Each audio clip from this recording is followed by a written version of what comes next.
I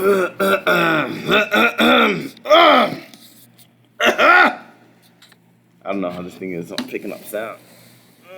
Set it in the middle. Yep. Anal is real.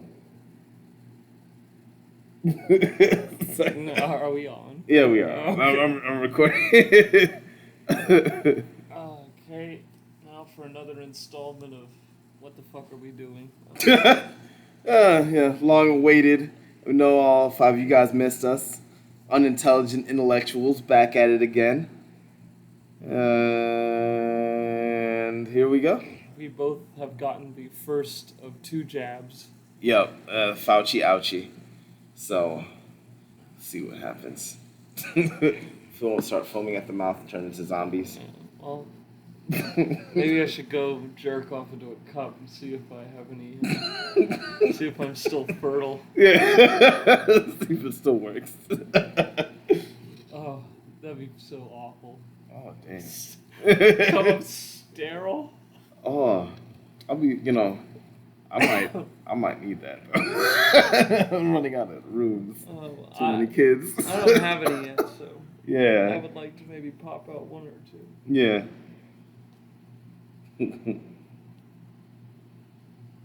Then they could do research for gain of function.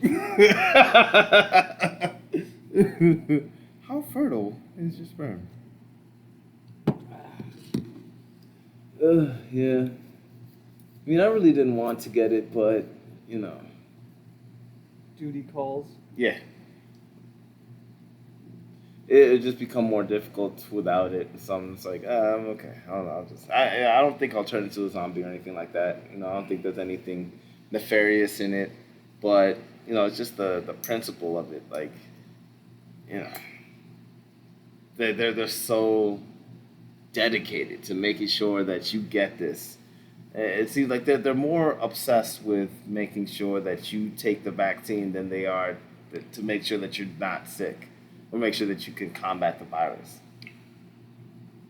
You don't care about comorbidities. They're not worried about, proper Natural nutrition, immunity. natural immunity. And I mean, it's something that's been showcased. Like Vitamin supplements. Yeah. Something that's been showcased. Natural immunity. If you get natural immunity, it degrades at a lot slower. The antibodies degraded at a lot slower It's also pace. a lot stronger than that of the vaccination itself. And you're more ready for different variants of it. You're like hurting yourself if you have a strong natural. What is it? The antibodies. Oh, really? You hurt yourself if you have strong antibodies? I mean, in a sense, because. No, I think. I think it like the whole vaccine like artificially makes your body react to it in order to up your antibody count, but then it drastically falls because it wasn't gained in the natural way. Yeah. So and that's not even theory. That's been proven. So I mean, get your booster. Yeah, exactly. It's a nice nice cash cow, which is what it seems like more of than I want to make sure you're okay. I want to make sure you're healthy. Arguments for and against all different kinds of ways. But it's just it's weird how much they obsess over making sure that you take the vaccine as opposed to actually being able to combat the virus. Which is the whole point. Yeah. We'll see where it goes. Dystopian future. Here we come. Their patience is wearing thin. Yeah. I'm about the science. I'm on the side of science. Being against Fauci, an attack on Fauci is an attack on science. You could take. Oh, do you know he's got a documentary that just came out? Really? Yep. Oh boy. It's one of those self-serving. Yeah, nothing says I should take this seriously like a documentary about the life of this man. Yeah. Oh, well, it's still going on. Be like Jordan doing a documentary about how great he is. Yeah. And it like ends like after his like first championship. Yeah. The greatest ever. It's like, damn, man. The ball's on you. Yeah, I feel some kind of way about that, man. Just you see what it was a basketball player. I think Kylie Irving. Yeah. You see he like forfeited his he doesn't want to take it, and it wasn't, and he even put out a statement about it. He was like, "Oh, it's not like I think it's gonna be this terrible. I think it does all this stuff. Like he thinks it's effective. He thinks it does everything it's supposed to. But he's just like, well, I just don't want to be told when to take it or not." And he says that he's like standing up for people that are for that are losing their jobs over it and stuff like that, and like he's just drawing that line in the sand, and he feels so strongly about it that he's willing to sacrifice his contract over it. And then it's like, oh well, he's not going to be playing until home games. Yeah. So until they change the mandates. Yeah. Because you can't be in the arenas unless he's vaccinated. Yeah, yeah. Which doesn't even make sense.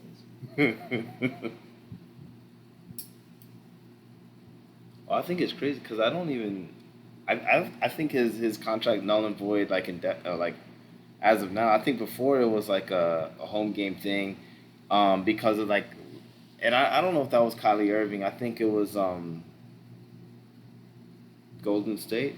I'm terrible with teams, but I know one of them is like the state mandated that they have to be vaccinated. So, for the home team has to be vaccinated, but of course the away teams aren't under the same state because they're rules, from a different city. They can't hold somebody. Yeah.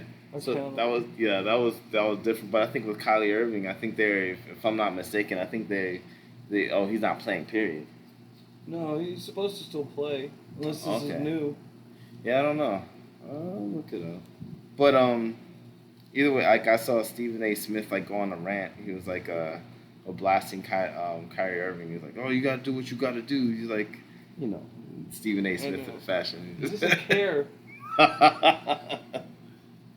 Yeah, like, oh, he doesn't care about his teammates, and he's letting the team down, and da da da. It's like, yeah, but no, teams are made by individuals, and if you're not willing to stand for yourself as an individual, you can't just sacrifice your individuality for the sake of the team, unless that's what the team calls on you to do. But like if you're like in the military, life or death type of situations, it's like, all right, it's a little different, but it's like a basketball thing. It's like, or yeah, entertainment. It's like it's not life or death. It's people get traded all the time. It's like it's very individualized thing. Like even though you play on a team, it's a business. It's a business. Yeah, it's like and everybody has an individual contract with the team. It's not all right, all for one and all one for all musketeer type of thing. So it's insane for them to like pick and choose whenever they want things to be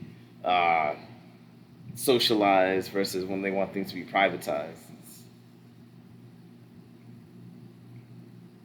It's like a socialized loss versus privatized gains are fine. Like, oh, your individual contracts all good, but like socialized losses, like, oh, well, we're all suffering. Like, how dare you? Like when what's his face got mad, and Tyrese got mad at The Rock for making a movie without him. In the Fast and Furious thing, and Tyrese like, yeah, man, that was the worst feud ever. Yo, we're family, man. How could you do this? Rock's like, no, we're not. I'm an actor. You're an actor. It's like you've had movies before me, and I had movies before you, and we're gonna continue in the future. Like, Tyrese is never mind.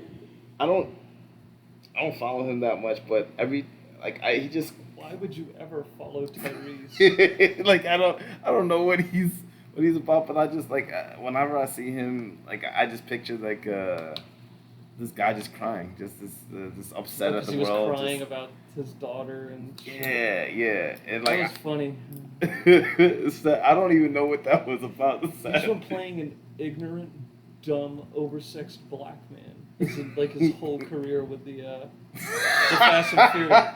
Yeah. That's all it is. It's just an immature No, man. black man who's all he cares about is fancy cars and women.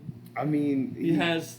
He I mean, that's the character he's been playing for like his whole career. Yeah, Like, now I'm thinking about it. It's like, no, it's not just Fast and Furious. Anybody with dark skin could just walk in and do that role. Like, you're not like. That's terrible, but true.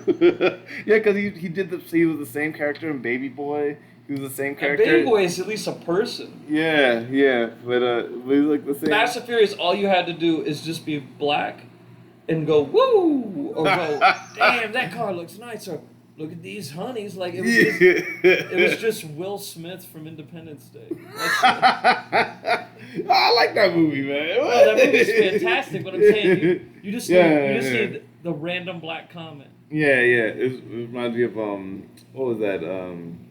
There was a movie that I watched. It was like American Pie. Not Another Teen Movie. Yeah. They had that black guy in it. He was just like, oh, so I'm just supposed to stand here. Damn, that's whack. Yeah. And then they start talking, and he's like, damn, shit, that's whack. He's like, all in order. I was like, oh my god. And he goes to that party. He's just like, hey man. The other black guy's like, oh my bad. This is you. He's like, ah. He's like, yeah, it can only be one token in here. Alright, man, you hold it down. Yeah. I appreciate it. Like, oh shit. I was like, yeah.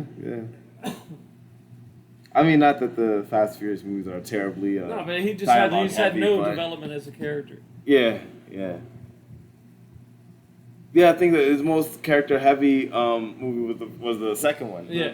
The first one he was introduced, and it's like, oh, he has this history with this guy, and he's like this roughneck dude, and like this checkered past, and damn, like, okay, this vast majority of the movies, all he is he's in his like 40s, right, or 50s, the character, or like the actor. Yeah, I don't know. He's old. Yeah. I know he's in his like 40s, so he's in his 40s, worrying about fancy cars, nice clothes, and getting pussy. Yeah. And he's like almost 50 years old. Yeah. Oh man.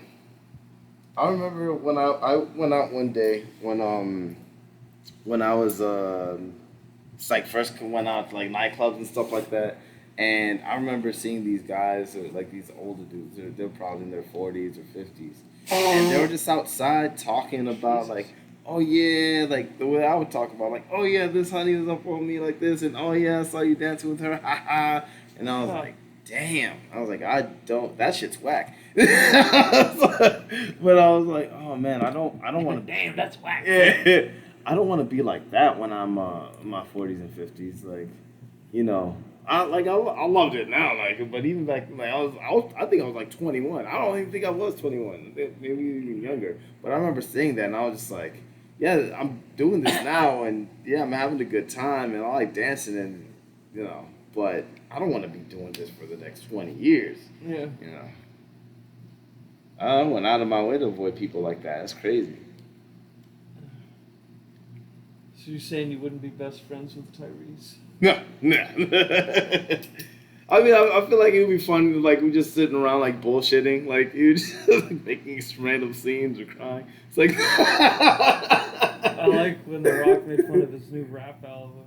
Remember? He, like, pulled it up. Yeah, this is great. It's probably the biggest hunk of shit I've ever done. And he throws it, and I think he spits on it or something. Oh, shit. I didn't see that. He cut, like a rock promo on him. Oh, shit. That's funny. Like, you know, you could stick it sideways and shove it up your candy ass. Yeah. He cut like an adult promo on it. About how his new album's like a piece of shit and nobody bought it and you're like a failure at life. Oh, Stop man. trying to leech off me. That's so funny, yo. I was trying to show my kids, like, how cool the Rock was back in the day. I was like, oh, you guys don't understand. And it was like, yeah, like that was his phrase, man. You could take that and suck it up your candy asses. And then what was the other one? Do you smell? La la la la la. I didn't even watch wrestling like that. I just like the Rock. Well, he had a lot of catchphrases. Yeah. Man, we went to SmackDown the other day just because it was like $20 tickets. I was like, oh, that sounds fun. And it was nice being out, man. Like it was just I've never been to WrestleMania, but it was like we go out and it was just there was all kind of people like like Thugnificent like crowd. It was Baltimore, but then like you had like real mellow like chill white guys behind us. It was like and we were like just around all kind of people, and then we're all just like screaming and yelling and like all the same shit, Uh-huh. and it's like it was just it was like the people behind us that would be like, oh, that guy something McIntyre is like, oh, he's just ripping off of William Wallace. And I was like, oh, they're talking about another wrestler. And I was like, oh no, they're talking about Mel Braveheart. Gibson. Yeah, they're talking about because the guy came out, he had the 7-foot sword, he had the male dress, whatever it's called, the kilt. And I was just like, oh shit. So it's like, oh, okay, like I understand that world. And then it's like the guys in front were like, I forgot who came on stage. It was like one of the female wrestlers, the one with like the long hair, like twirled their hair around, and they're all like, they had like they're dancing. I was like, man, I'm not that cool. Can't dance like that. But I was just like, but everyone was just having a good time. It was cool. Like all different kinds of people coming together just to enjoy watching the same thing in different ways. It was a cool experience.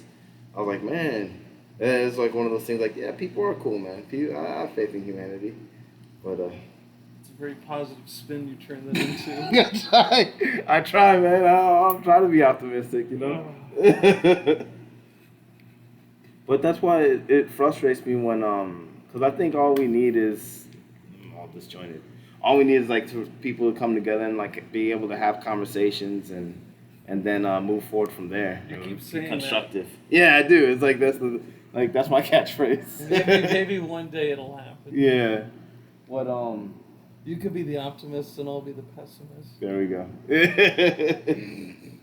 But it really frustrates me when people get like so close to doing that and they just like they fall short or just like either like they don't recognize it or it just doesn't they just don't hit the mark that they think they're hitting, you know.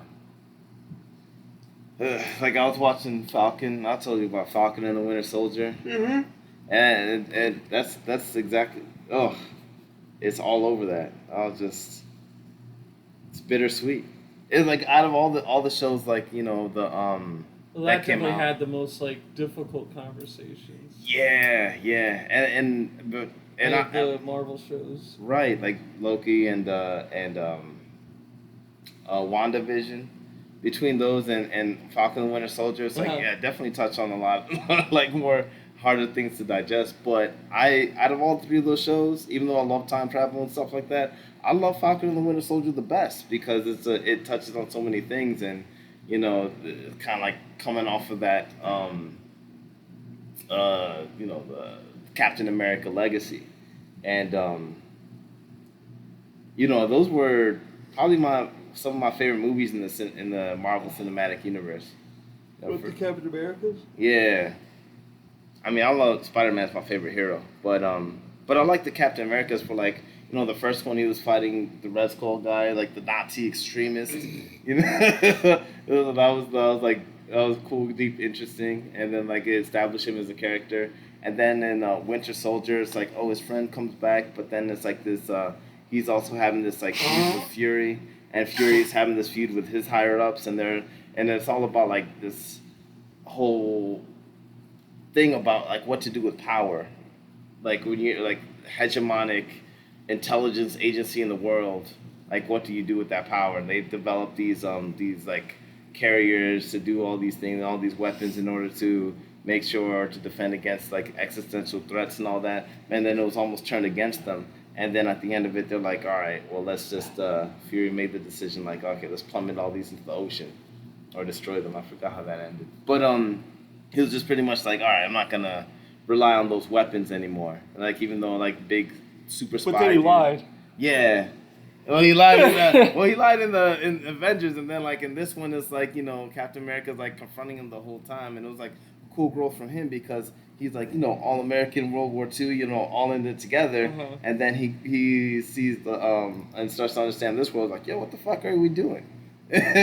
So it's like it was like deep like conversation about like, yo, what do you do with power? And then the last one, Civil War. That's when I started buying the movie. So I was like, oh shit, are they bringing stuff together now? I was like, because that was like a big philosophical difference about what do you do, like okay, how to be responsible, and the different journeys that that Stark's journey versus Captain America's journey. It was like went from all in it together World War II to the skeptical because of the way that these intelligence agencies are moving, and then okay, well I don't want to subscribe to anybody's agenda. I'm gonna do what I think is right. Versus Stark, who's just like, oh, like I'm just like playboy philanthropist, badass, Necessary inventor. evils. Yeah, yeah, and then he's just like, oh, I can't. Like he went from trusting himself entirely to being like, oh, I don't know what the fuck I'm doing. He's like, all right, I'm gonna let me give these powers to these world the whatever the accords that they had to sign. So it's like it was Put super interesting. regulations on them. Yeah, yeah. So it was super interesting to see how they all tied together, and I was like, out of all the shows, I was like, that's the one I was most excited for. I was like, oh man, the Falcon and the Winter Soldier is like coming after Endgame and like the legacy of Captain America, like after him being gone and on top of like these movies, I'm like, oh, this is about to get juicy. Not that I didn't like Falcon and the Winter Soldier. I was like, nah, like I wasn't really big on those characters. But after WandaVision and Loki, I was like, oh man, it really made me appreciate these other characters a whole lot more. Like, oh man, I'm looking forward to this one. And it did a good job, and it was like it married so many different things, and it even brought in some other character, like the main bad guy from Civil War, Zemo was in it. They had some of the female soldiers from the guard from the Black Panther were in it. It was like, and it was a well orchestrated story put all together, and it's like they even left it on a nice cliffhanger, and just talking about the experience of being a soldier, or like either like in the old fashioned sense, or like as a as an Avenger, or the Winter Soldier dealing with like how he's dealing with his trauma, and the Falcon, how he's like trying to. Winter Soldier sucks. I mean, it sucks for him. Oh yeah, yeah. He's just constantly trying to gain control of his own mind. Yeah, it's intense. And they show it in that show where he's actually now he's free of it because he was in Wakanda for a while, and like getting rehabilitated, got the cool new vibranium arm, but they're like dealing with him, and you see in the beginning where he's like dealing with these nightmares that he's having back when he was a Winter Soldier, and mind controlled, and like just killing everybody and doing all this wild stuff, and even like people who saw his face, like he would kill them too, and it's like some people would be like just like a foreign exchange guy over there, like in a different country doing something good, who happens to be in the same hotel with a bunch of mafia mob bosses. He goes and kills all these guys, and then this little kid sees him, so he kills the kid too. And so he's just like he's having nightmares about that shit because he's just like fuck. And then he's talking to this guy's grandfather, and he's like friends with him, but like of course the grandfather doesn't really know who he is, and he's like trying to like make the grandfather feel more comfortable, but he's not really. And the grandfather's like the whole time he's like, I just wish I knew what happened to my son, or maybe it's not his grandpa. He's just an old guy, but I think it's his son or his grandson. It's like I just wish I knew what happened, and like meanwhile, Bucky knows, but he's just not like ready to tell him, and it's just like he's struggling with his sense of self-worth throughout the whole thing. But when he's in Wakanda, it's like they have a flashback when he's in Wakanda, and he's like, and she's going over the words that like they used to get him back in line, and then like he's breaking down. He's like, no, it's not gonna work. He's like, stop, don't do it. And he's like, they're like, no, I'll stop you. I'll stop you if you get out of control. And he's breaking down, and then she finishes saying it, and you see him like progressively like get upset and crying. And this is a guy who's like stoic on all the movies and most of the episodes. Yeah. He's like really just not emotional at all. And he's just like you just see him like break down. It's like incredible. And then she finishes saying all the words, and then he's just there, and he still has control over his mind. And she's like, "Yeah, you're free." And he's just like, "Damn." And so he's like dealing with that. And then like then you think about like the first episode when he's like he gets into it with the Falcon because the Falcon gave away the shield, And Falcon's like, yeah, it just feels like somebody else's. It's like, the symbols are just important as are important, but they're also as important as the heroes that the symbols are about. Yeah. And so it was real deep and heartwarming. Heartfelt. And out of all the people who were there, War Machine was there, and he's like, they have a lot of common. Like they're both Air Force vets. They make a fly joke. Like, oh, I'm gonna teach your kids how to fly, or your nephews how to fly, and they both fly. They're both Avengers. They both like have a lot of history, a lot of things in common, but you don't really see a lot of interaction between them. Yep. But they're talking about the legacy and how crazy the world is and the geopolitical, threats and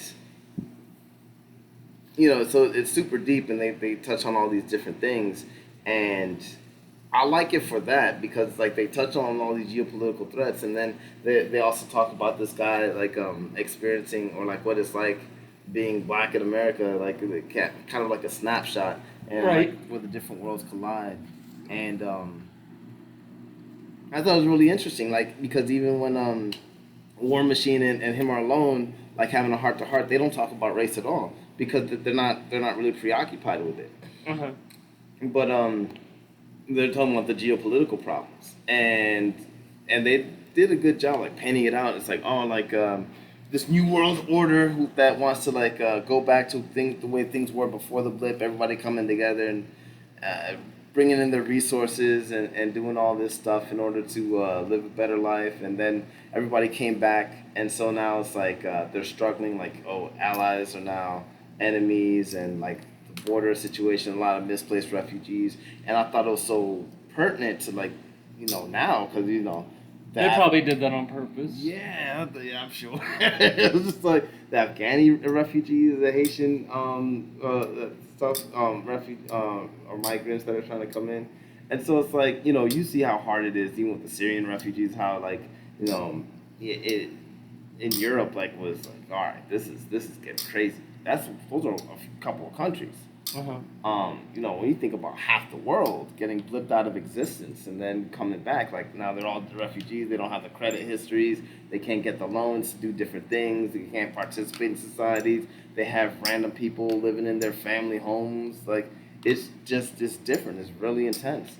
And at the end of this whole series, it's like they kind of allude to that and talk about like how complicated things are and how intense it is and they're so close to like pegging it like all right like these are the issues and this is how complicated it is to get to the solutions and they fucked it up at the very end. They took a big pile of shit. Yeah they did a big old poopy dance on top of all that. It was so close, but I like it for what it is because there's this other character Isaiah Bradley who was like an old black guy who was like who took the super serum and he was in a squad of super soldiers and but there was essentially experimented on and he watched some of them die. It's like and then he went to try to save them after they were POWs and they were talking about the government was talking about blowing up the evidence. He's like, no, he's gonna go save his boys. So he goes to save them.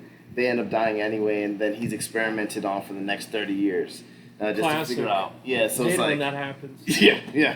Tell me about it.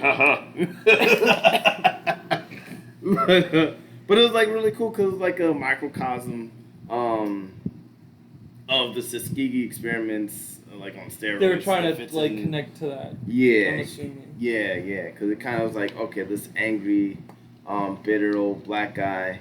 They're the worst. Sorry, Grandpa. But yeah. But it's like they're upset for reasons that are very. No, I'm just kidding. No, I know. Let's I'm just make sure everybody knows that. Yeah. I know you can. Yeah, let me make sure. Yeah, haha's a joke. But it's silly time. Take it easy, man. It's just a little water hose. but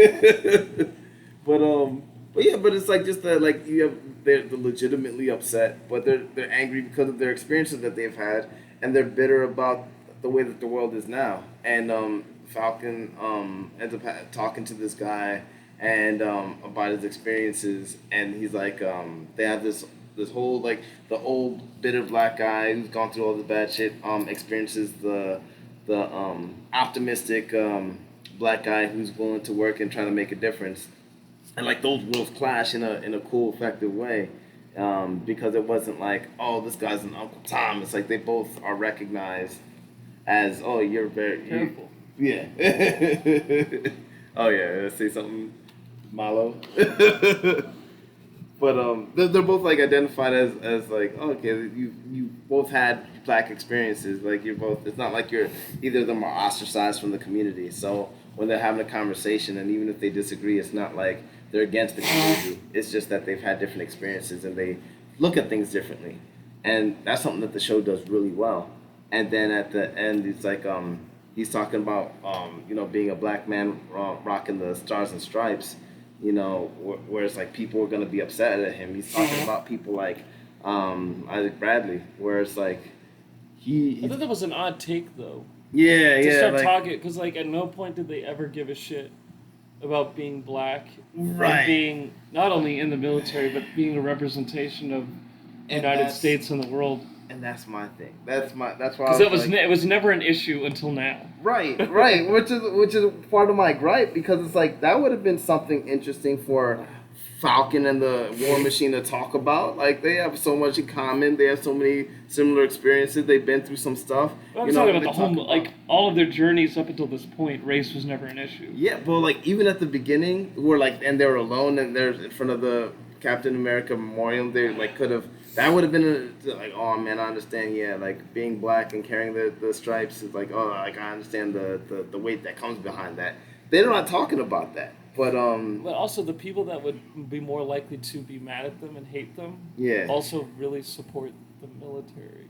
So they would also be like the most likely to support them. Right. So it's just I'm trying to though I try to square that circle with like, all right, like maybe he's just upset or like Because it's like he understands. it's not like the people that like have issues with the black community. If somebody like came out there in a uniform, they're not like going, "Oh, look at that monkey in a uniform." Like that's not the Yeah, response. yeah, They're just yeah, like, "Thank you, yeah, sir." yeah. Like they. Right. Yeah. It's like the exact opposite. They suddenly have respect for them. Right, and especially like, oh, military vet, oh, and War Machine, oh, and you save the world. Oh, you- Thank you, Falcon. Like, Like, all right, like. it's just like Jordan. Like, how many people don't like black people, but like are cool with a Michael Jordan or a Tiger Yeah. Woods because they go beyond their race. Yeah, that's not a black person. That's Jordan. That's the, Yeah, exactly. yeah. You don't see them as a black person. Yeah, yeah. At least those people. Right, because they're not like, They don't like black people, but it's like, oh, but like I was a Miami Heat fan and LeBron won a couple of Right. champions. Like, oh, I like LeBron. Like, Yeah.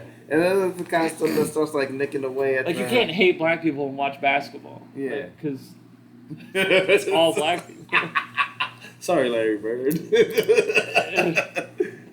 But you might yeah, not no, I like feel you, black I people, feel but you. you're cool with those figureheads. Right. Because they're part of your team and you root for them and you like them. And I think that touches on something different because there's a lot of people who are prejudiced against black people but aren't necessarily racist. And I think those two things have become conflated into meaning the same thing. People are like, oh, you don't like this, or you have these assumptions about this guy because they're black. Oh, you must think that you're superior because, or you think they're inferior because they're black. It's like, no, I just think that they might do this because they. Yeah, Falcon came out and started talking about, people need to apologize for their white privilege. Yeah, they're going to say a lot of horrible things to him. But if he's just going around like doing photo ops for people, like no one's going to care that he's black. Right. Like, And so that's what I'm trying to square that circle, thinking like, well, maybe he comes from the mindset the same way as War Machine, where it's like, oh, well, we're here, we're just trying to make a difference. Like, yeah, we just happen to be black. We know we're black, but that's not a factor when it comes to because they identify as Americans. it was never a factor until now. Yeah. That's yeah. why I don't. That's why I think that falls flat. Because like I think it's that like he's saying that as a response to I don't know if it's Isaac Bradley or Isaiah Bradley.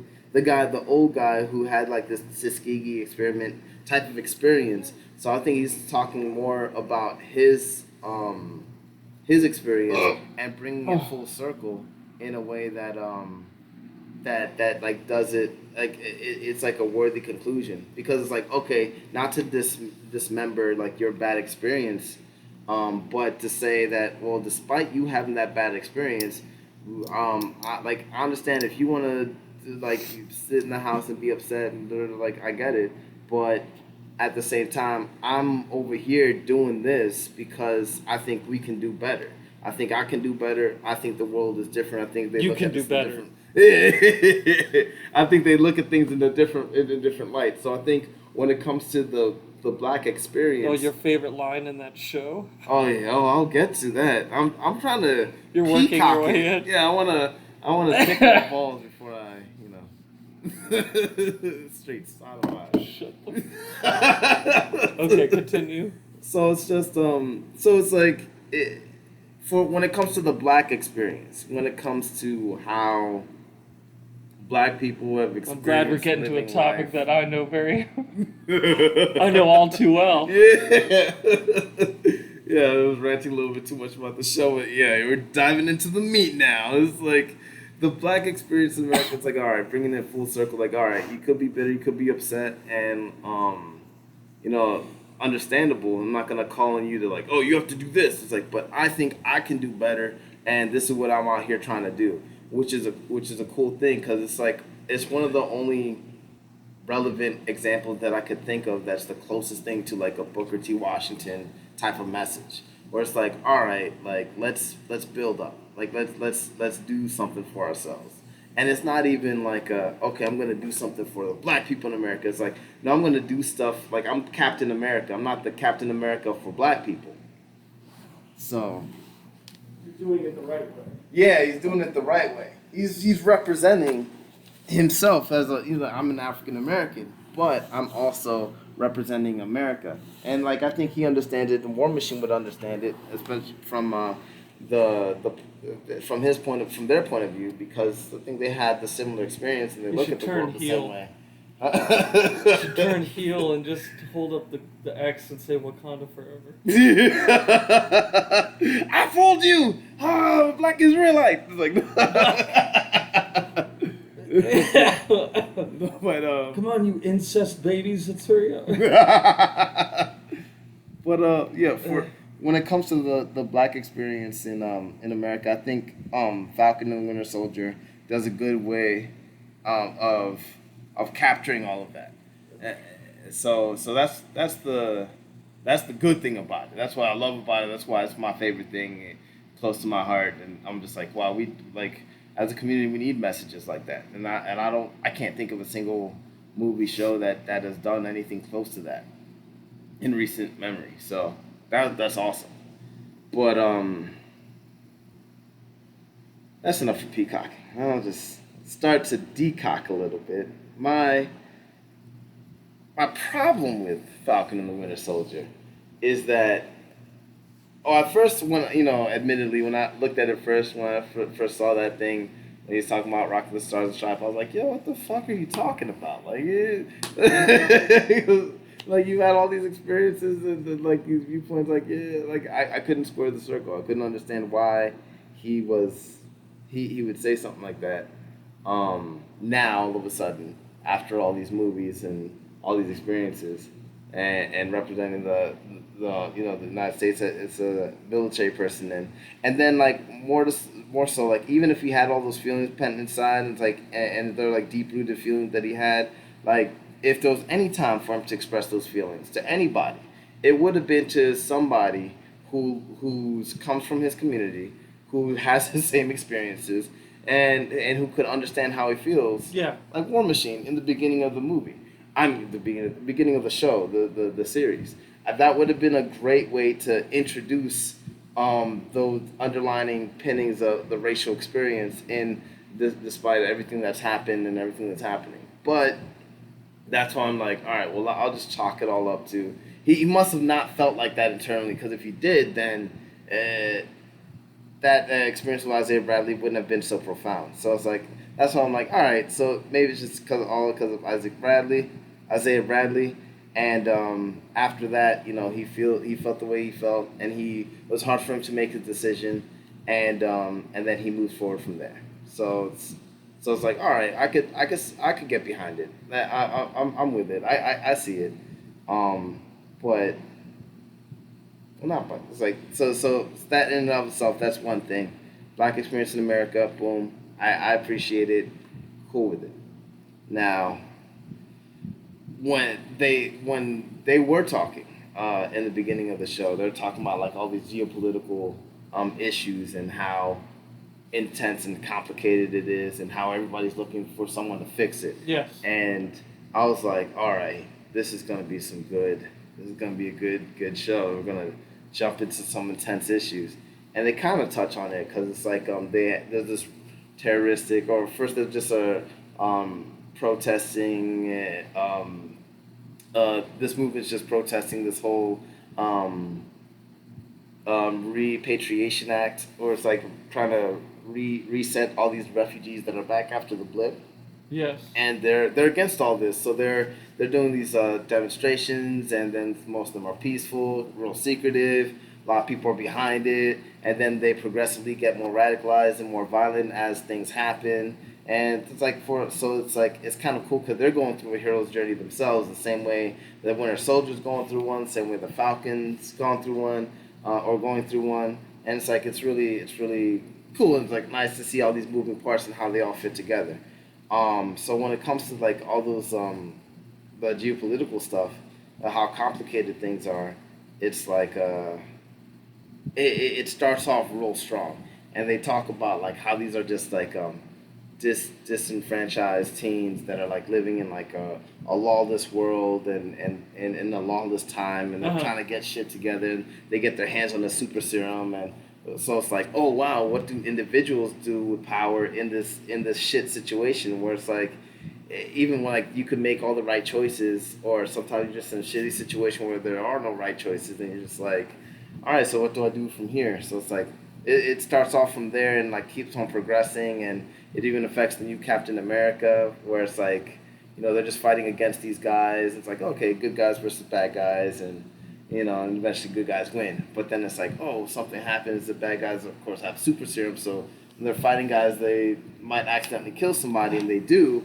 Like, oh shit! And then the new Captain America goes crazy, and he ends up killing one of them because he's like upset, and he's like a war veteran, and it's like the guy who's killed was like his right hand man who was kind of against this whole thing to begin with, but he's like, you know what? But if you're doing it, I'm jumping in with you. Yeah. And then when he ends up dead, he's just like, all right, these motherfuckers are gonna pay. And then he goes after them, and he even goes to see their parents, and he's just like, yeah, I got them back though. And he's like, oh, you got that son of a bitch? He's like, yeah. And like it really affects his mind because he's just like, I didn't get the son of a bitch. He's like, I gotta go back at him and get the son of a bitch. And he took the super serum himself, so that's why he's a little bit more intense than usual. And he gets like litigated in front of the press. They're like, oh, you can't be Captain America. You made America look bad on the global stage because he killed somebody with the shield. And then he has this whole thing where he's just like, you made me. Like, I'm doing what I'm supposed to do. Like, I'm a soldier. You wanted me to come out here and stop the terrorists. I killed one of these motherfuckers. Like, what the fuck's wrong with you?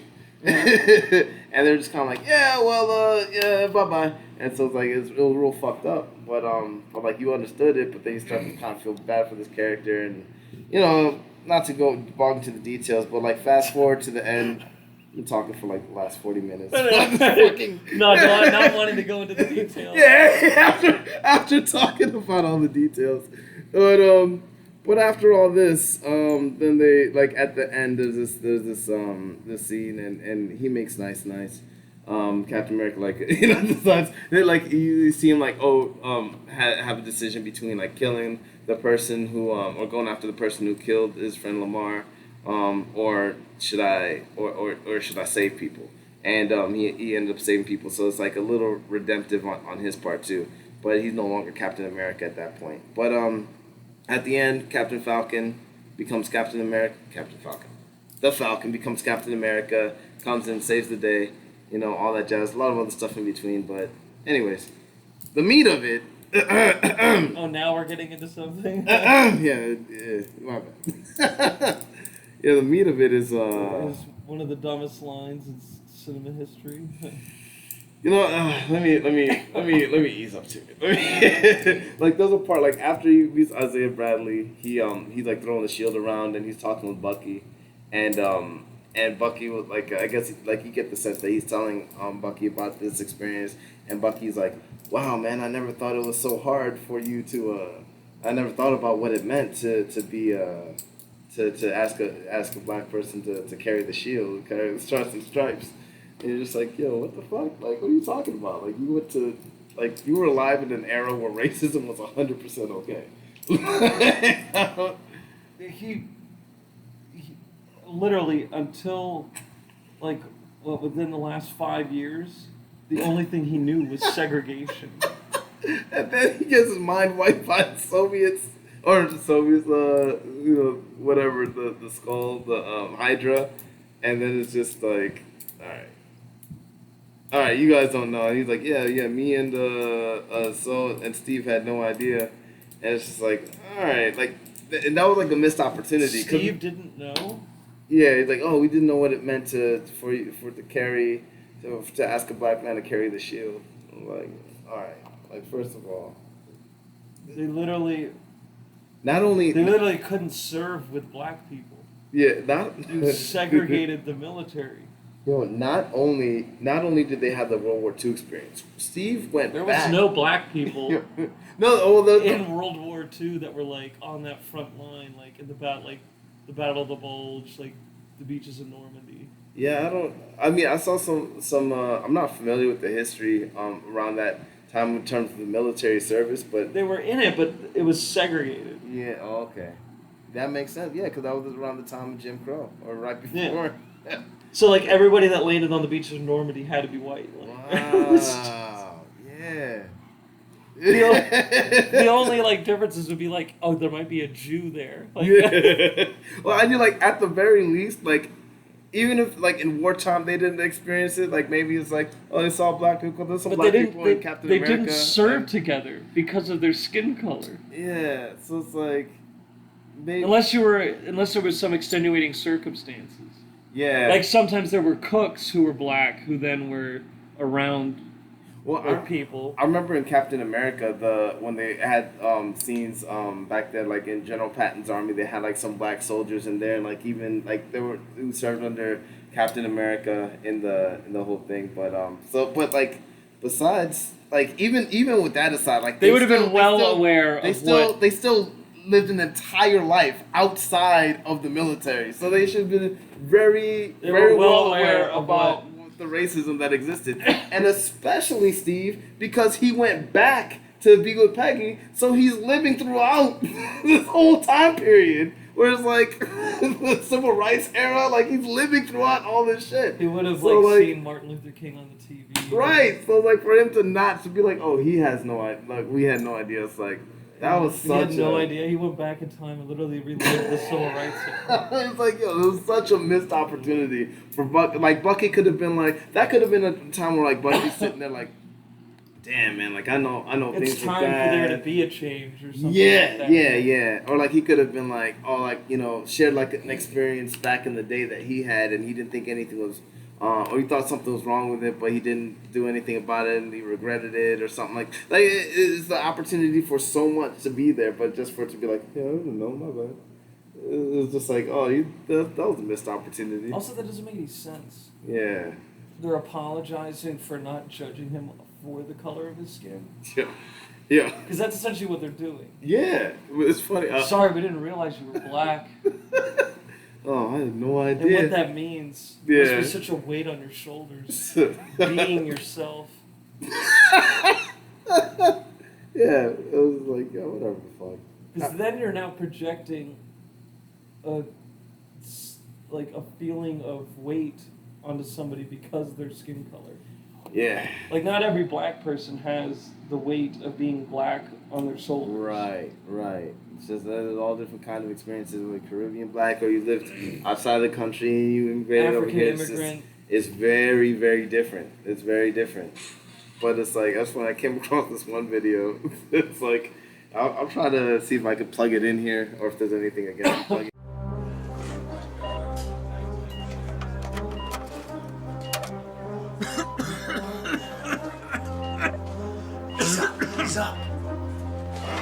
am I? Get the general. It's the year 2013. Now you're below New York City in a top secret military bunker. How do you feel? Honestly, Doc, I feel like shit. You, boy, can you get me a cup of Joe? I'm literally freezing my nuts What off the here. fuck did he just say to me? Coffee. Can you read? If a pen, I'll write it down for you. It's fine. Whoa! Come on. Times have changed. Show some respect, Captain. Come on. Doc,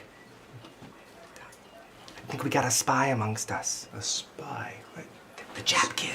I'm not a spy. He's Korean! What the f does that mean? They're all the same? What happened? He's so racist. Well, he lived through the 1930s and 40s. I mean, it would stand to reason that it was completely acceptable back then for a white New Yorker to be absurdly racist. Hey, Jensa, can I get a Lucky Strike, preferably unfiltered? None of that sissy shit. You can't smoke in here. It's against the law. Christ, the Nazis won, didn't they? What is this, the 7th, 8th one? No, actually, it's quite the opposite. In fact, we now even have a black president and ah! Don't you ever take that tone with me again, you dumb broad. It's not a funny joke. I'm a lesbian. Don't fuck with me. Is a lesbian. Captain! What? It's not a joke. We do have a black president. We just reelected him. I don't even know what this say stands for anymore. Problem is asshole.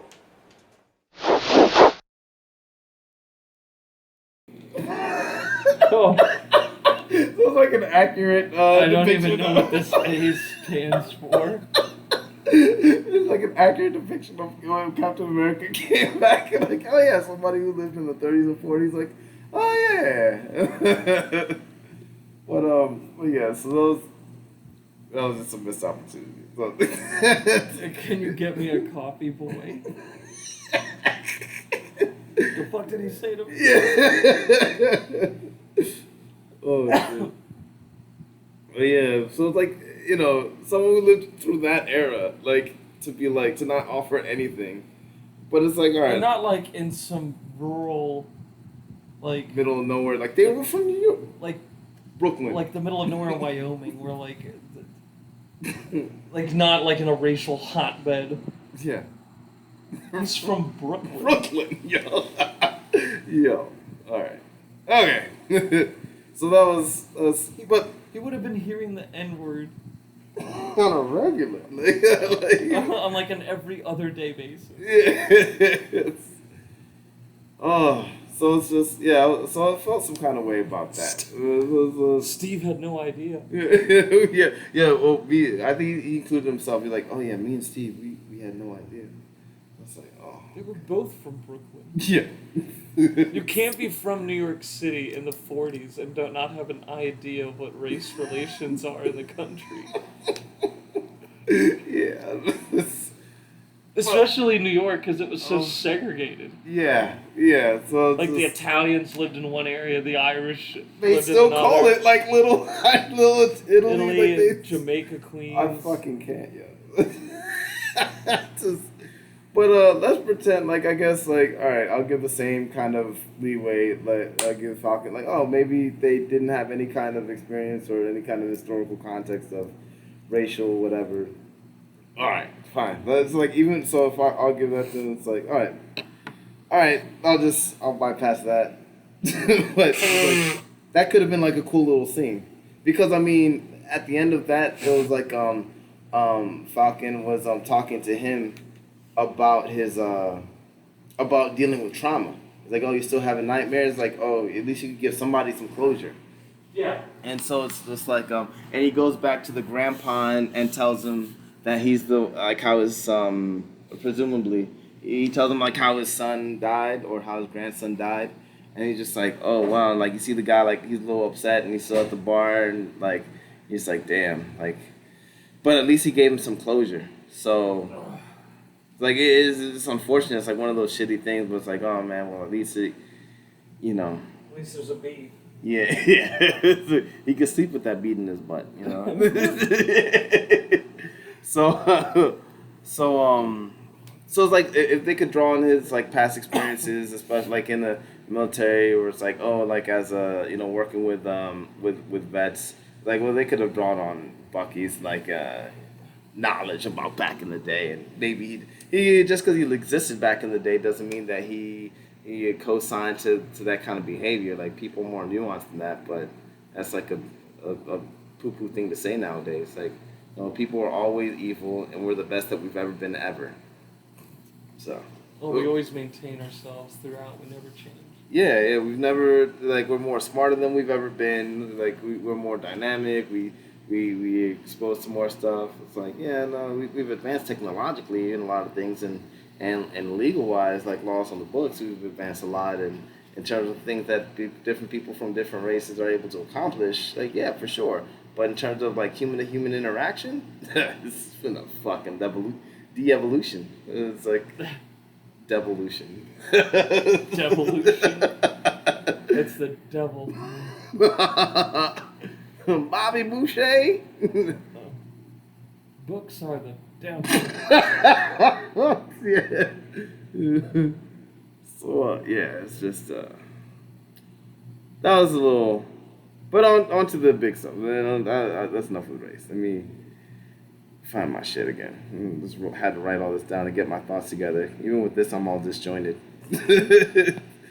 But yeah, so like he's having the Falcons having this conversation with like these world leaders at the end who were saved after everything that happened and the terrorists end up dying, he's talking about, he's like, hey man, like are you guys still going forward with this repatriation thing? They're like, yeah, they're not going to derail us. And he's like, no, you got to stop it. You got to think about things. You got to do things this way. And then there's like, wait, so we're supposed to just help everybody without without regard to any kind of resource? Like, yeah. And then there's like, and the guy, the senator was just like, oh, so like when people show up in after 5 years and just see somebody living in their family home, like, what are we supposed to do then?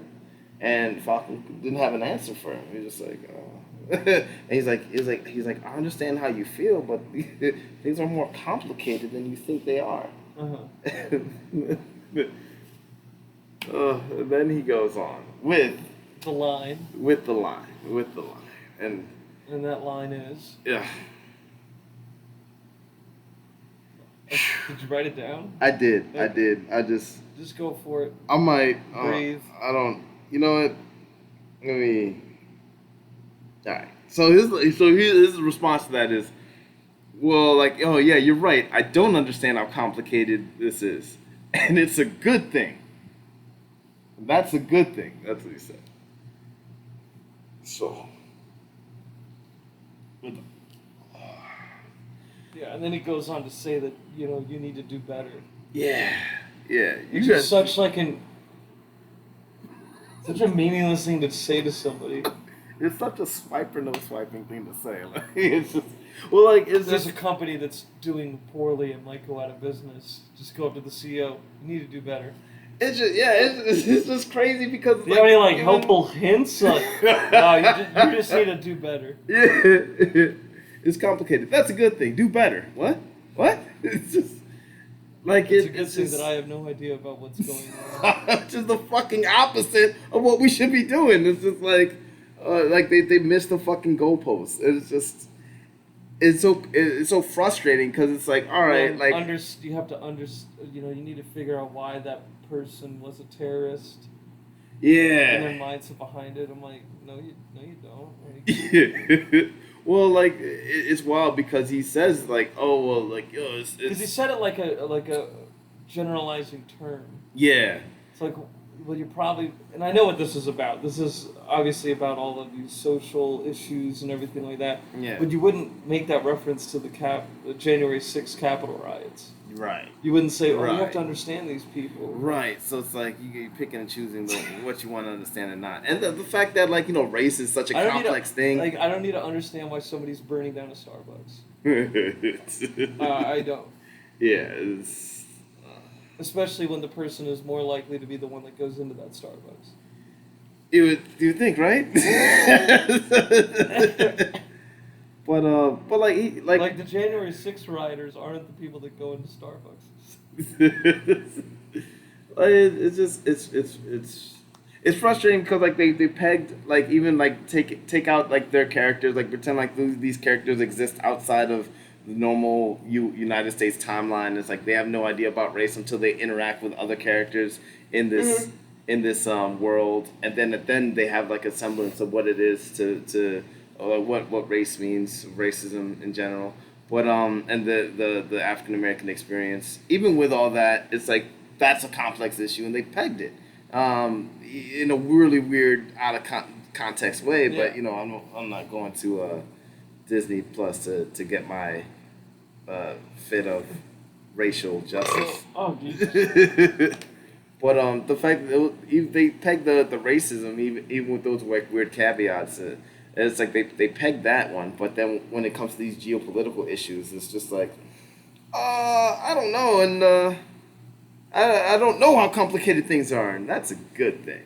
And then he like justifies it by like, oh, think about it. I know like, what he's trying to say. Like, I'm able to have a more simplistic view on what the issues are, but it's still ridiculous. Yeah, like he says some good things. Like he says, like he points out, like that politicians are out of touch, and like we're all in a common struggle, and then like that sense of helplessness that you had. Like people have that sense of helplessness all the time.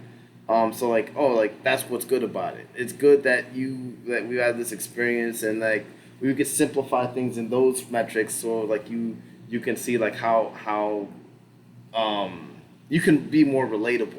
Because politicians aren't like known to be the most down to earth people in the world, so it's like, all right, like that's a solid point when it comes to like politicians in general and how to act. But that doesn't explain away the claim that he made about the not understanding the complexities of politics, because that is essential. Because it could be that even if they get in touch with what's going on and understanding things, it's like there's still work to be done.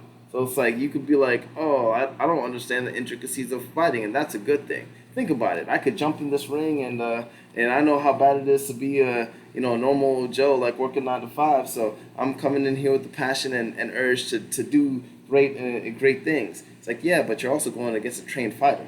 He's gonna whoop that ass. Yeah. You can go with all the passion and feeling in the world, but it's like, and you tell a politician, it's like, the problem with politics, you could say like, oh, like being out of touch and common struggle, but telling them like, hey, you're out of touch and now we're in a common struggle, that's not going to be like, oh, the big aha moment for them to do something. The problem in politics is that they're beholden to they're like slaves to public opinion, and if public opinion understood the complexities of politics, and we're able to be like, okay, I'm going to hold you to these standards. I'm going to reward you for these good behaviors and demonize you or discipline you or take things away from you for these bad behaviors. Then we'll be able to move forward. But it's like we pretend that like we vote these people into power and pretend like they're kings. And how come you're not doing stuff for us? Like, no, they're beholden to what we think, and then whatever other interests are out there. It's not that big business is bad or anything like that. They're just more organized. Yeah. They have more clear understanding of what it is they want to accomplish, and they have the means to do it. But we have the same kind of power if we put all our money together, because all of our money together, that's what gives these big corporations all that money. So we could do the same thing, and we just have to be able to have the conversations to understand the intricacies of the complexities of politicking, and be able to call out good behavior and call out bad behavior. But that doesn't happen, and that can't happen by just saying, hey, now we're all like, that feeling of helplessness, and yeah, you know how bad it is now, like you should do something about it. And he even alludes to like, oh, like you guys control the banks, you could change the borders, you could solve world hunger. It's like the enemy had the power to wipe out half the planet, and like you have the same level of impact. So it's like, oh, how are you going to use your power? It's like, yeah, but like the complexities of it is like, even though like they don't have the power to solve hunger indefinitely. They have like a temporary relief. Like, okay, we could allocate this food over here, but then it's not a long-term solution because it's not sustainable. So it's like it's not. And then the economic is like they're not like economic dictators. They can influence economics and like have subsidies and reward this kind of behavior versus that kind of behavior, but they can't like just flush out endless amounts of money without consequence. And that's why like the Fed's like so focused on trying to keep the inflation rate down as low as possible, and it's like the currency exchange is a lot more complicated than, oh, I want to help people, so I'm going to make this $2 instead of one. I want to help people. Yeah, right? Like it's just such a simplistic way to look at it, everything. And it's like, but things are so much more complicated than that. It's like, it's not the same as, it's like that he, like, there's accurate, like he was accurate, spot on when it comes to like, oh, the problem of like them being removed from people. But when it comes to like instituting like a solution, like it was like super presumptuous. Yeah. It was like very, very swipe or no swiping ish. It's just like, oh, you gotta do better. Swipe or no swiping. Stop it. And that's no way to hold anybody accountable. Like the world's not gonna react like Swiper and Dora. Like, oh man, like you're right. I shouldn't steal. Like, you have to have an actual consequence for the bad behavior. And on top of that, it's like the whole show was about people in like shitty situations who couldn't do anything about it. So it's like there's nothing that indicates that they're making a bad decision. They're not trying the best that they possibly can. So it's like, how can you say you have to do better? Maybe they're doing the best that they can politically. If you understood it, it's like they're making the best decision possible out of everything that's out there. So instead of analyzing like the results or someone being upset with the decision you're making, you have to analyze. You have to understand the complexities and be able to say, oh, this is good, or oh, this is bad, or like, oh, this could have been better. It's like, but he's not able to do that because he doesn't understand the complexity, which he admits, and he's saying, is advocating that it's a good thing. So it's just, it's so it's preferred. Close. Yeah, it's so, it's so fucking close. It's just so close. And it just like, it's like a swing and a miss. Like, It's Disney. Yeah, that too. You shouldn't be expecting as much as you are. Yeah, that's true. That is true. I'm not gonna rag on them and like be that upset. Like I was impressed that they did what they did with race with it. So I mean, even as much as I make fun of, all the characters being out of touch with historical facts, it's still like it was still impressive. But like I would like to see something akin to that when it comes to these geopolitical issues, or leave it the fuck alone. Yeah, because they like Disney also did all the other Avenger movies on like the extremist Nazi thing, the intelligence with like all the power in the world, and the whole like the philosophy differences between the different characters and what to do with all this power. Like those were really deep, and that was also made by Disney. Like that was incredible. So like the fact that they fell so flat when it came to this, and I think it's because most people have that issue. Yeah, and especially in this climate. It's like people think that they're doing the right thing. They advocate for it without really understanding it, and then we all suffer as a consequence. Right. Yeah. So it's like, The God's Honest Truth, Charlemagne's new show. Yeah. It's like, like I watched some stuff, like shit was funny, like even Ja Rule was in it. Yeah, like this like poetry slam moment at the end. It's like one of the episodes, like it was real cool, but they they like go in and analyze, like example, like J. Edgar Hoover, who was like an active racist. It's like, all right, there's no arguments there. And then it's like, but then they label the whole institution of the FBI as a racist institution because of that. And it was like, wait, that's not like I know some FBI guys. They're not racist. but they're applying things that happened 70 years ago because it happened within an institution, and that institution within itself is racist. Yeah. Which is such a stupid way of looking at something. Yeah, man. It's like saying the entire public school system is racist. Yeah, exactly. Because per the same logic, everybody all the black people that are in it, they're all racist. Yeah. They're all complicit. Because 70 years ago, this is what it was like. So, I mean, yeah. That means every bank loan is racist. Yeah. So it's just. And considering you just bought a house, I bet you were redlined. Oh, yeah. Oh, for sure. I was like, I want that house. And they were just like. In the whitest state in the union. No, I don't think it's the whitest state. But it's. Is it? That's hilarious. West Virginia. I think it's like 91 or 92%. Oh, it's surprising. From the mountains of Caucasus. Yeah, the Caucasus Mountains have returned. It's funny because, per that logic, West Virginia is, the logic of institutional racism. West Virginia is institutionally not racist because this is the only state that exists in the United States that broke away from the South, from the Confederacy, because they're like, nah, that's too racist. I'm not down with that. So in its founding, it's very anti-racist, but now it's known as a very racist state. But it can't be for the logic. You can't pick and choose and be like institutional racism is bad because this is what it was founded upon, and it carries on today. It's like, okay, well, West Virginia is founded on words don't mean anything. Very anti-racist things. Yeah. that's the. I don't know what words are anymore. Yeah. And that's the problem, man. Like, it's just like, I think we just sit down and have conversations, like, just flesh out the logic of, like, what people are saying. It's like, let's start to understand, like, oh, wait, I'm not, it sounds right, it feels right, but these two things aren't matching up. Like. But it's fucking wrong. Yeah. I don't know. I'm like, let me get back to you, let me figure this out. Like, all right, that's cool. But, like, eventually get to my conclusion is, like, yeah, you're wrong.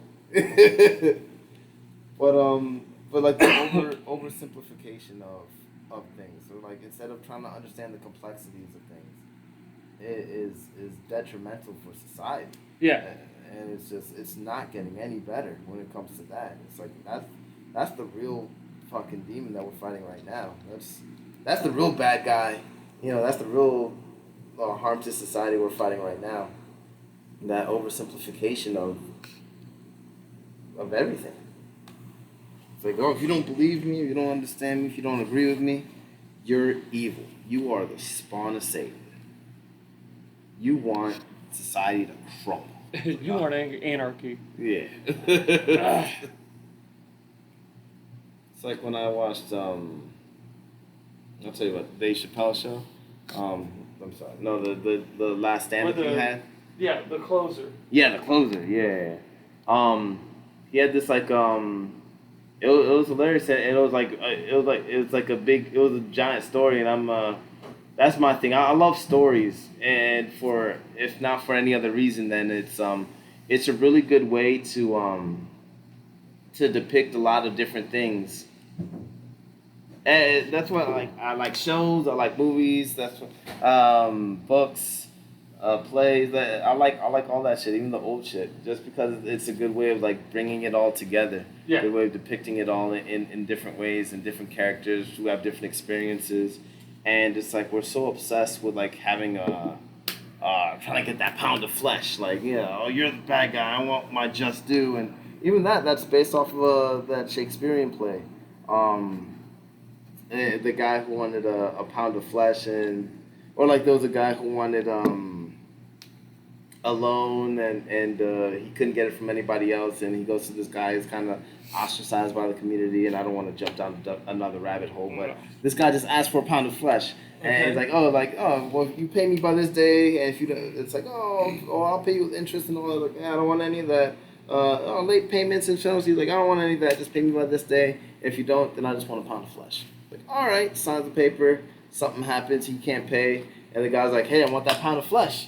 And then he's like, oh no, and a bunch of other shit in between. But that's where that phrase came from. It came another story. And everybody's obsessed with getting a pound of flesh. And in this, the story of, Dave Chappelle doing the stand-up with the poser, it was so interesting because he's like, he like explains the turf. And I was like, oh, okay, I get it now. And then he's talking more transgender jokes again. But then at the very end, he has that story about he has this transgender friend who's a comedian, and or no, he said this lady like came to his all his shows, and have you seen it? Yeah, you went Okay. to she Yeah. went to a couple of his shows in San Francisco. Yeah, yeah. So I don't have to rehash the whole story, but her story, like at the end of it, I was like, whoa, like that was intense. And what I took away from that is like, oh, like well, like here you have like a story about this guy Dave Chappelle, who's like a known comedian, real funny, real controversial, and he touches on a lot of controversial topics, but you know he's coming from a place of love, and he's always been known to making fun of everybody, and this community, in particular transgender community, has like been really upset with him, and then he tells the story because they think he's real transphobic and like, oh, this is like he's inciting violence upon them and stuff like that. And then here's a story about someone, a transgender comic that he has. It's just like, and she's literally talking about how Dave doesn't punch down at anybody because because to punch down you have to feel that you're on a higher level than them. It's like he just what was the phrase? It was killer. She's like, oh, he doesn't punch up, he doesn't punch down, he just punches lines. Like punch lines, like a joke. Yeah. Oh, the puns. I was like, that was fantastic, yo. But then she talks about how she committed suicide, and like maybe it's like after the fact, or after what happened, or like 6 days after that happened, or whatever. And then at the end of the show, he's just like, well, just stop punching down. It's like, you know, comics are my people, and he's like, stop punching down on my people. And that's essentially what it is. Like, transgender community feels like they're above him in the sense of like the victim Olympics, and so they're just punching down at him as people, or like comedians in general, because like, oh, I don't like what you said, you're evil, and he's just like, hey, just don't do that. Just kind of like it flips it on them, so it's like, hey, like just puts things into a different level of context where they can understand, oh shit, the thing that I'm accusing you of is something that I'm doing, and then it's like. Because you're the one that thinks that you're better than us. Right. And it's so different than what I expected the show to be, because I heard a lot of people talk about like, oh yeah, well this one's so controversial. Oh man, he goes in on this. Whenever you hear something's controversial, you should assume that it's mild. Yeah, it was just it was the opposite. Like it was just like, I mean, it was so controversial. Like, oh, he's touching on all these subjects, but he's talking about it like in a way that he's talked about baby gangbangers. Yeah. Like, it's not that controversial. Yeah, man. It was just like he talked about it in a way that like that opened up the conversation to like, oh wow, like let's have a real conversation. Like after experiencing that kind of story, that's level storytelling in an entertaining way. It's like, wow, we could like have a conversation about it. It's so deep and touches on so many things, but it's just everyone just exploded. Oh, it's evil, oh, this asshole. Like, really? Like, that's what you got out of it? And, you know, maybe it's just like you said, you know, people who are hating against me like that, they didn't sit there and watch the whole show, so they don't understand the story in context. You know, they look at, you know, like they watch one series of the Harry Potter, one part of the Harry Potter story, and they're like, oh yeah, look, Professor Snape always refers to him as Mr. Potter. The level of respect this guy has. It's like, no the fuck he doesn't. It's like, you don't understand it in context, you have no fucking idea. Or maybe if you watch it, you would know. But like if you're reading it, it's like, oh, Mr. Potter. Oh, he says it all the time. Such respect. Yeah, man. So it's just, we need to get to a better... Communicating space. Yeah.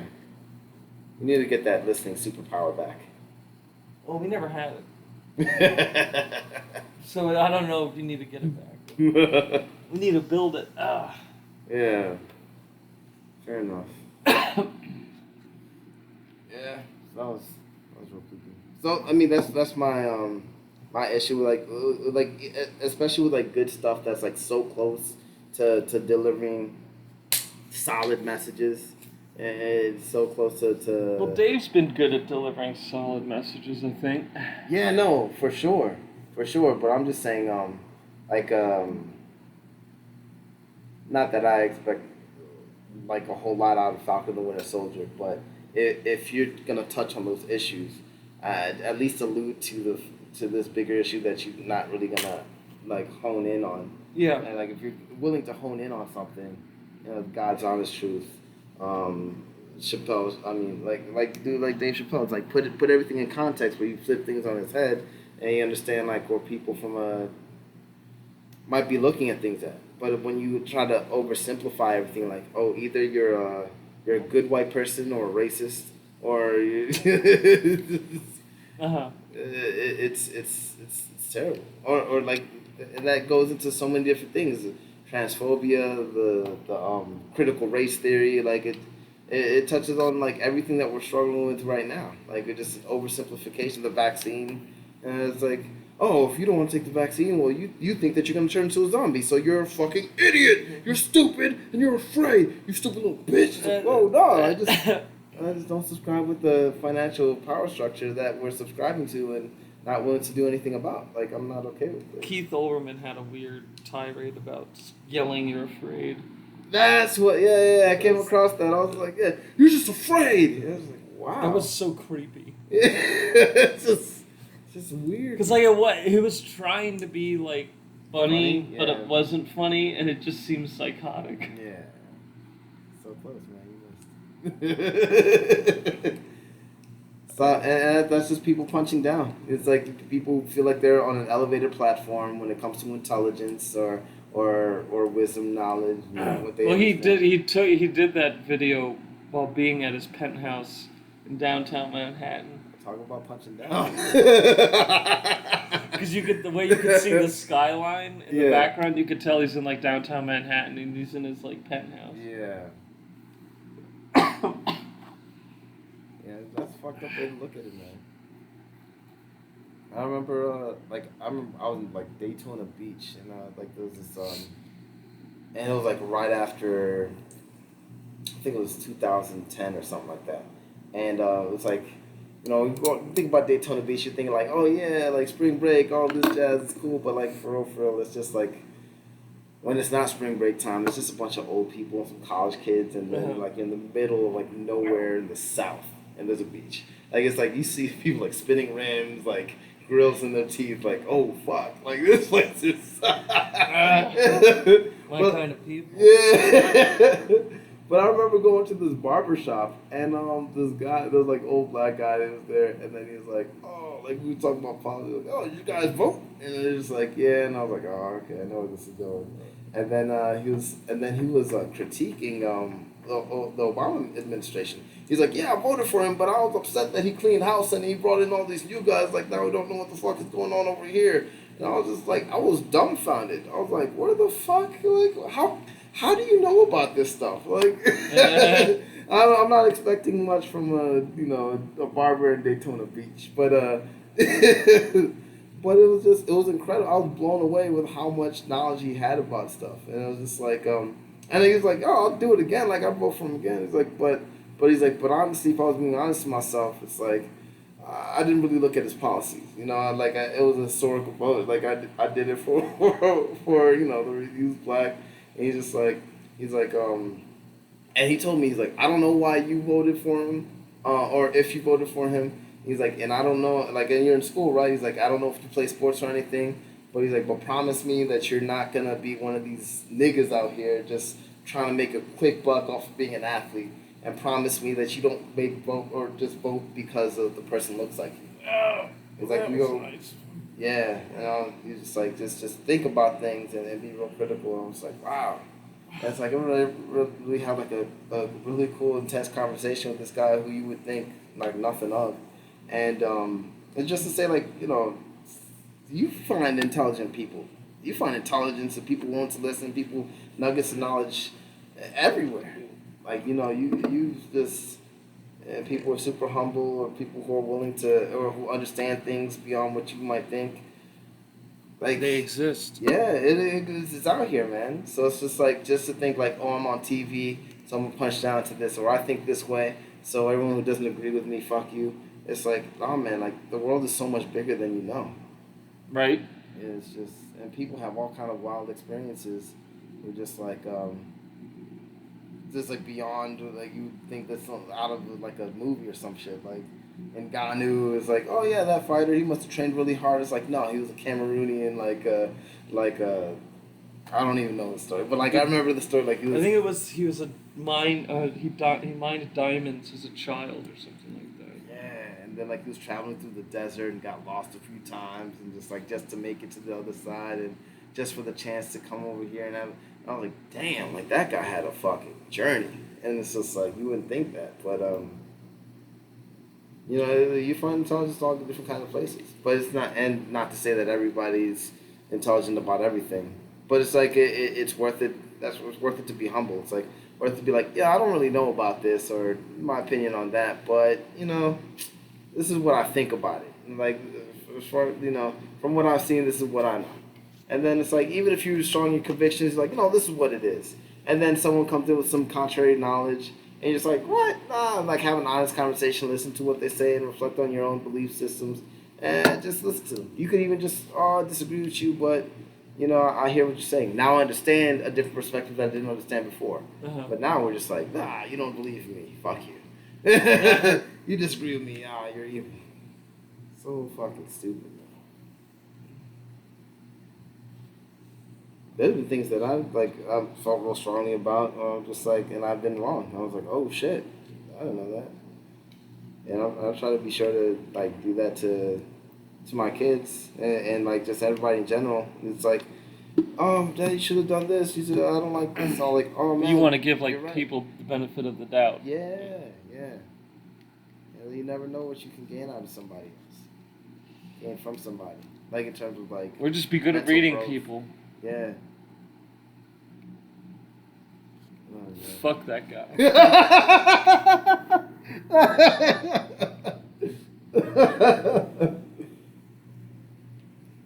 Oh man, it's funny. I was watching. Had that whole Fresh and Fit thing. Like, fuck them, fuck that guy, fuck those guys. But we were watching Kevin Samuels and the missus, like, she hated Fresh and Fit. She's like, oh, it's so stupid. They're not really having a conversation. And she would listen to Kevin Samuels, and a lot of people were like, oh, yeah, watch out. You don't want to listen to this for your girl. Oh, it depends on, like, what kind of stuff she's into, what she's willing to accept. And she listened to him, and she was just like, oh, yeah, no, he's right. And she's like, yeah, it's 100%. I was like, oh. Well, we talked about this. Like, I think that point is that Kevin, women are seeking out to talk to him and then tell their side and tell him that he's wrong or to tell him what they think they deserve, and then he has a conversation with them. Whereas the Fresh and Fit, it's just random people coming on who aren't intelligent, who just are saying things and then get ambushed because they're stupid. Yeah. Whereas like these girls are actually trying to talk to him and like pay him money to talk to him live. Do better. So there's more, because it's a one-on-one conversation, that's much more easily digestible, because you're like, oh, no, this person is wrong on these points. And Kevin usually waits for them to show that they're an idiot and then gets them for being an idiot.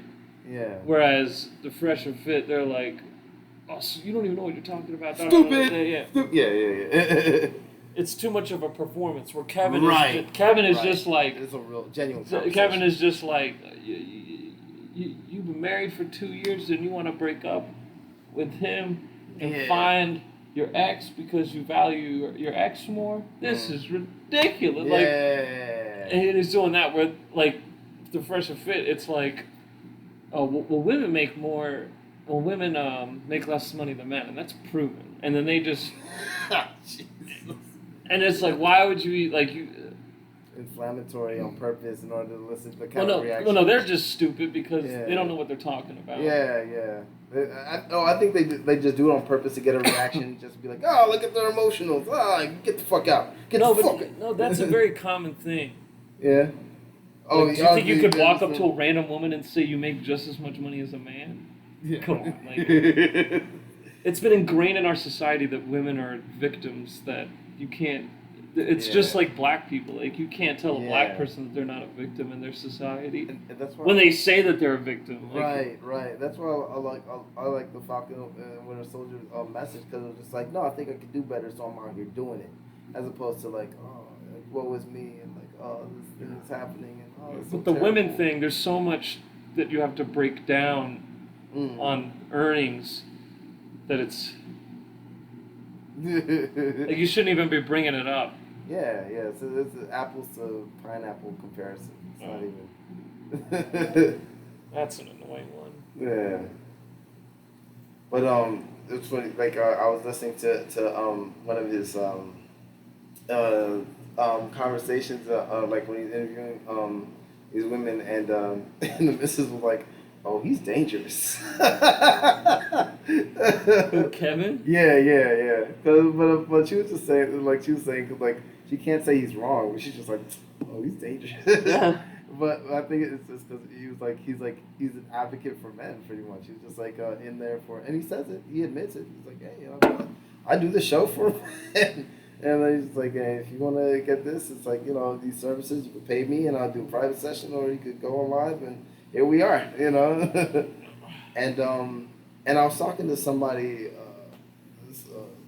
someone that I work with. She's real strong feelings about relationships and feminine, masculine energy and all that jazz.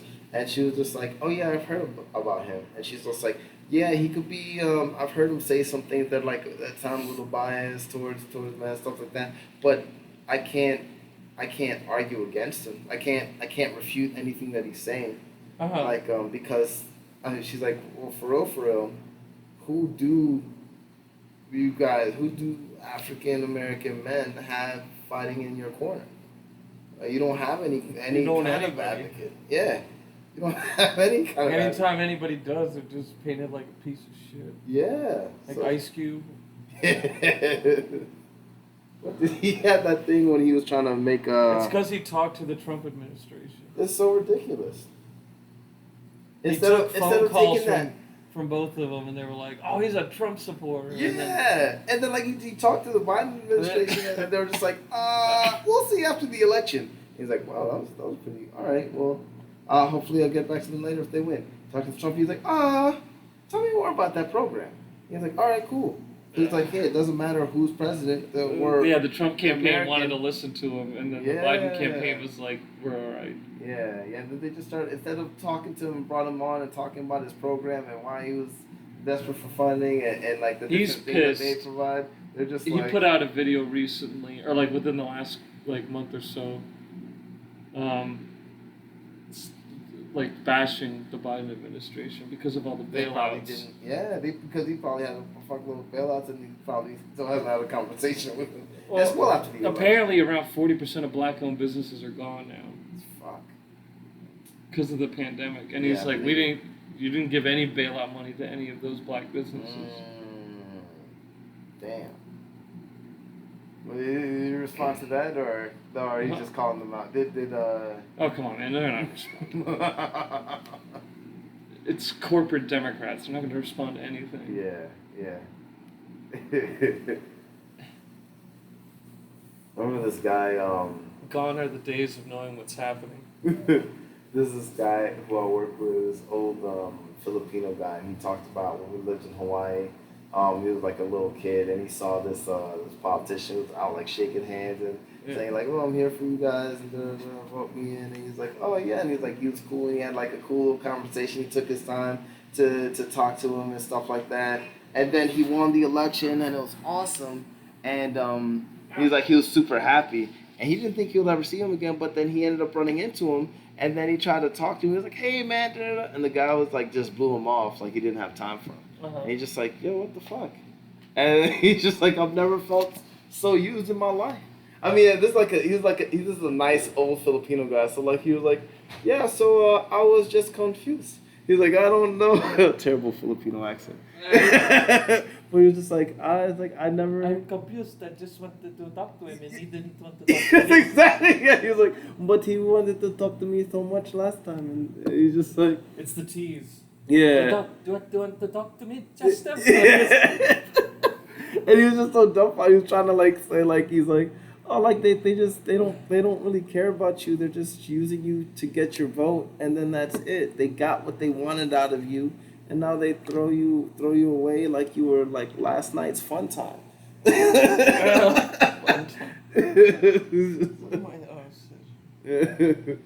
So it's just yeah. So I mean, they're beholden to political opinion. Like they treat you like that because that's what you give them.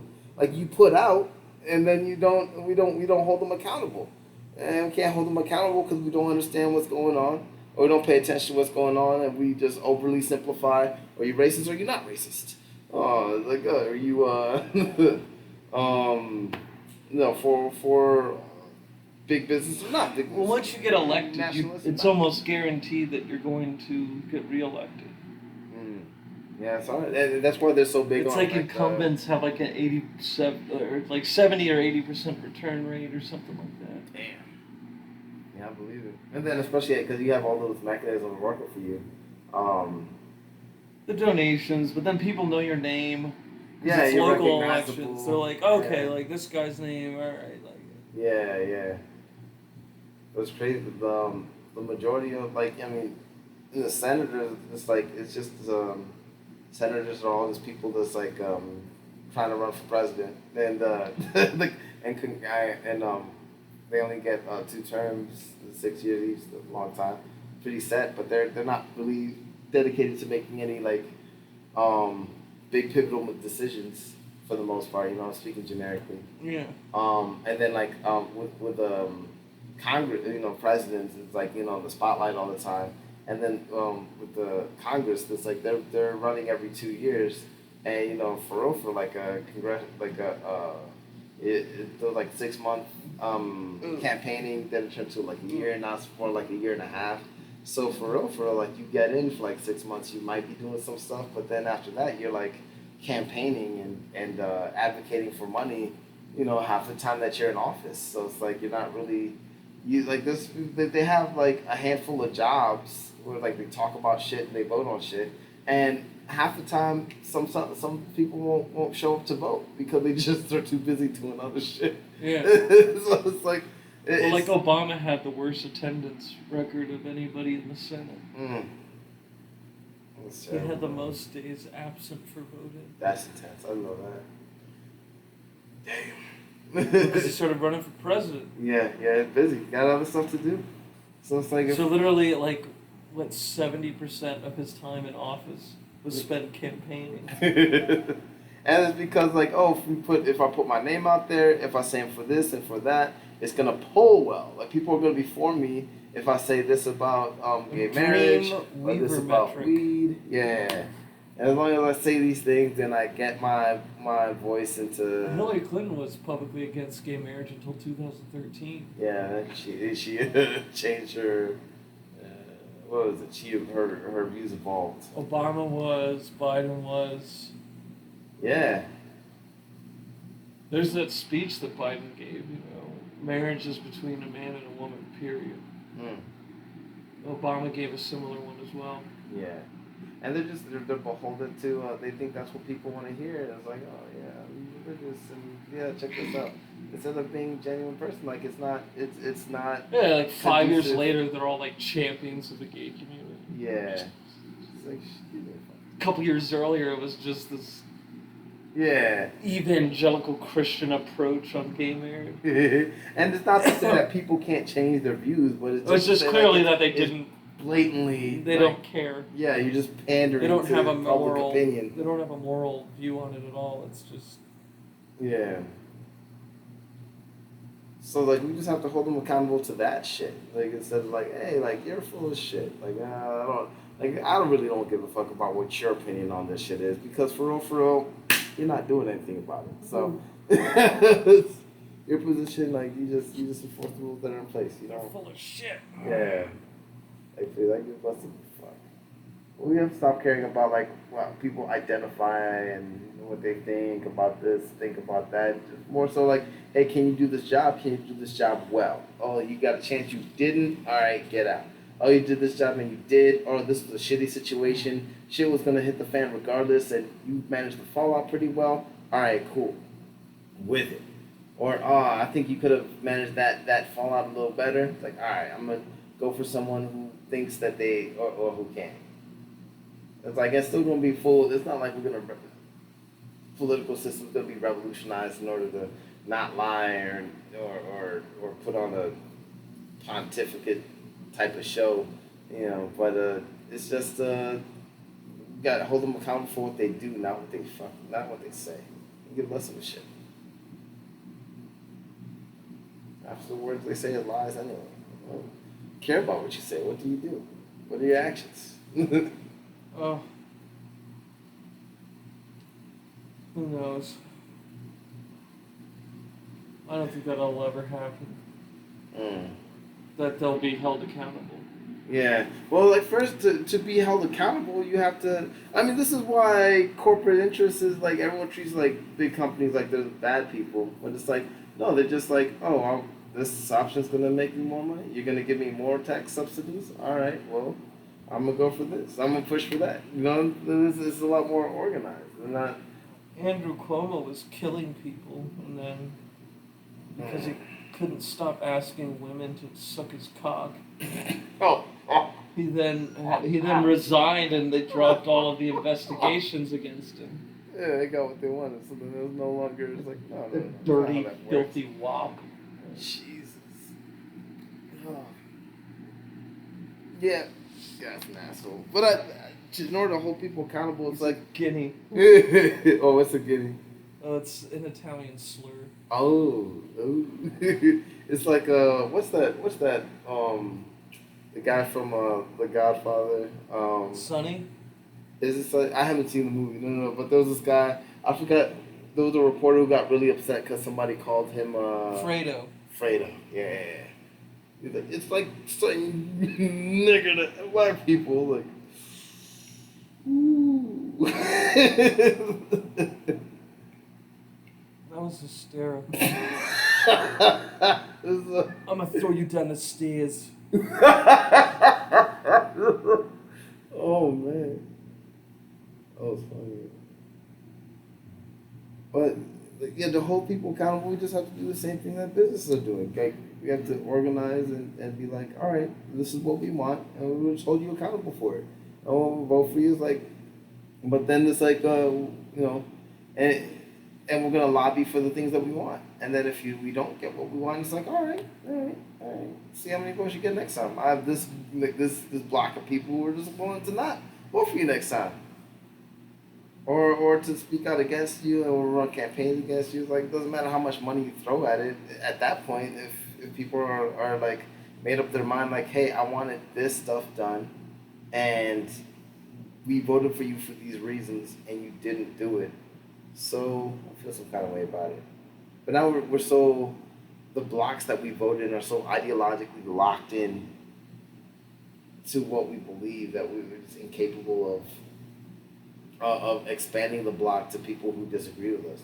And I think we have the capacity to do it. We just have to be willing to have conversations and listen. Like, we don't have to agree, just listen. Oh, now I understand where you're coming from. Okay, I get that. Well, just like African Americans have their experience in America. African immigrants have their experience after coming to America and abroad, and then it's just like live very different lifestyles. But something that they could agree on is like, oh, well, we're resilient people, and it's like, okay, so regardless of what happens, we'll make it regardless. So boom, like that's something we could agree on. Or like, oh, well, despite like how I look at things and how you look at things, it's like, oh well, some people look at us in this kind of light because of if we're in this kind of environment. So we'll band together and teach our children to do X, Y, or Z. Boom. Like you're in a church and you're like pro-life versus people who are pro-choice. It's like, I understand. No, I don't like unwanted pregnancies. So unwanted pregnancies lead to more baby killing. So I'm gonna be for contraception. We're gonna be more for the safe sex practices. Yeah. Boom. So it's like that. That's a nice compromise. Like, people who disagree fundamentally on a lot of things, like, well, whether that's a baby or not, like, whether being a victim or not. Like, people who disagree on like big levels can come to concessions that everyone can get behind, but we just don't do that. But if we are able to get to that level, then things will get a little bit better. I like Dave's joke on that. What does he say on that? Oh. He says, if you have the right to kill it, I should have the right to abandon that motherfucker. Yeah, that's fair. Well, it's your choice to keep it. You know what he says? My money, my choice. Yeah. Oh man. Yeah, that was funny, man. Dave's good, man. Storytelling's awesome. Who knows? Conversation's good too. Storytelling's awesome. But we'll get no storytellers, so here we are podcasting, the optimistic and pessimistic sides of unintelligence, intellectuals. I should have gotten the jab. I feel so out of it. I'm sorry, yeah. I was like, oh, you're freshly off the jet. All right, let's do it now. I feel like I haven't been doing anything. Oh, good, man. Yeah, let your body do it. Recover. Let it do it. Yeah, do it. Do it. Don't eat my body.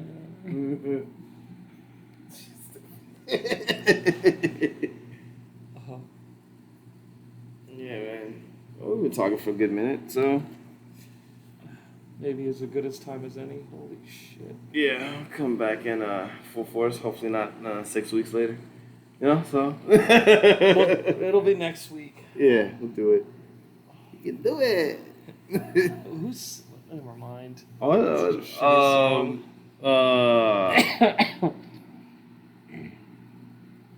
What's it? Oh, I forgot her name. Omarion, Chris Brown, and that other girl eat the booty like groceries. Ew! Stop. Yep. Yeah, that's how we end that anal bead. It's disgusting.